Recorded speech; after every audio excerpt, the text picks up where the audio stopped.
بسم اللہ الرحمن الرحیم۔ نبی پاک صلی اللہ علیہ وسلم کے شاگردوں کو صحابہ کہتے ہیں اور صحابہ کرام رضی اللہ تعالی عنہم کے شاگردوں کو تابعین کی جماعت کہتے ہیں۔ صحابہ کرام رضی اللہ تعالی عنہم کے جو شاگرد یعنی تابعین کرام کی جماعت ہے، اس میں بہت سے تابعین ہیں جو کہ ہر ایک اپنی جگہ پر ایک درخشندہ ستارے کی حیثیت رکھتا ہے۔ انہی اجلہ تابعین میں حضرت حسن بصری رحمۃ اللہ علیہ کا نام نامی ممتاز اور نمایاں ہے۔ وہ بڑی خوبیوں کے حامل، نیک بخت اور سعادتوں کے جامع تھے۔ نہایت صالح اور پاکیزہ معاشرہ میں انہوں نے آنکھیں کھولی۔ تمام مسلمانوں کی ماں اور عرب کی عاقلہ خاتون ام المومنین حضرت ام سلمہ رضی اللہ تعالی عنہا کی گود حضرت حسن بصری کا گہوارہ بنی۔ انہوں نے پیغمبر آخر الزمان حضرت محمد صلی اللہ علیہ وسلم کے مبارک گھر میں بچپن کا زمانہ گزارا۔ ان کی والدہ حیرہ حضرت ام سلمہ کی آزاد کردہ باندی تھی اور انہی کی خدمت میں رہا کرتی تھیں۔ بسا اوقات ایسا ہوتا کہ حضرت حسن بصری کی والدہ ام المومنین حضرت ام سلمہ کے کام سے گھر سے باہر جاتی تو حضرت حسن بصری کچھ دیر بعد بھوک کی وجہ سے رونے لگتے۔ حضرت ام سلمہ ان کو گود میں لے کر بہلاتی اور اپنے سینہ سے لگا کر خون جگر پلانا شروع کر دیتی۔ یہ وہ سعادت تھی جو حضرت حسن بصری رحمۃ اللہ علیہ کو خداوند قدوس کی جانب سے عطا کی گئی۔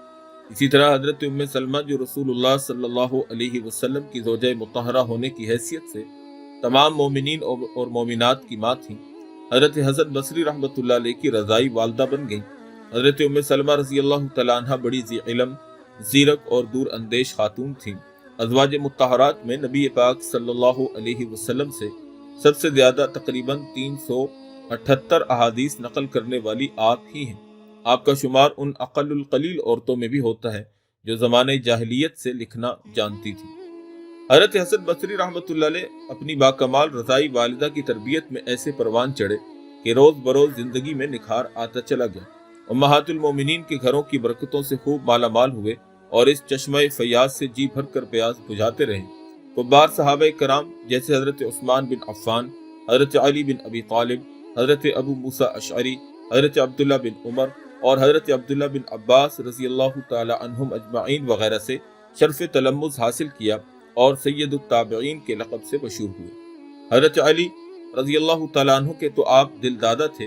ان کی صلاحیت، دینی عبادات میں کامل درجہ کا احسان، زاہدانہ زندگی اور دنیا کی زیب و زینت سے بے رغبتی نے آپ کو نہایت متاثر کیا تھا۔ اس کے ساتھ ساتھ آپ کے حکمت و معرفت سے لبریز جامع اقوال، دلوں کو روشن کرنے والے بیانات اور قلوب کو جھنجھوڑ دینے والی نصیحتوں نے حضرت حسن بصری کے دل کو موہ لیا۔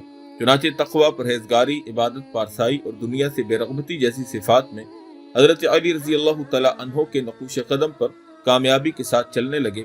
اس کے ساتھ ساتھ فصاحت و بلاغت، تقریر و خطابت میں بھی کافی حد تک ان کے رنگ میں رنگ گئے۔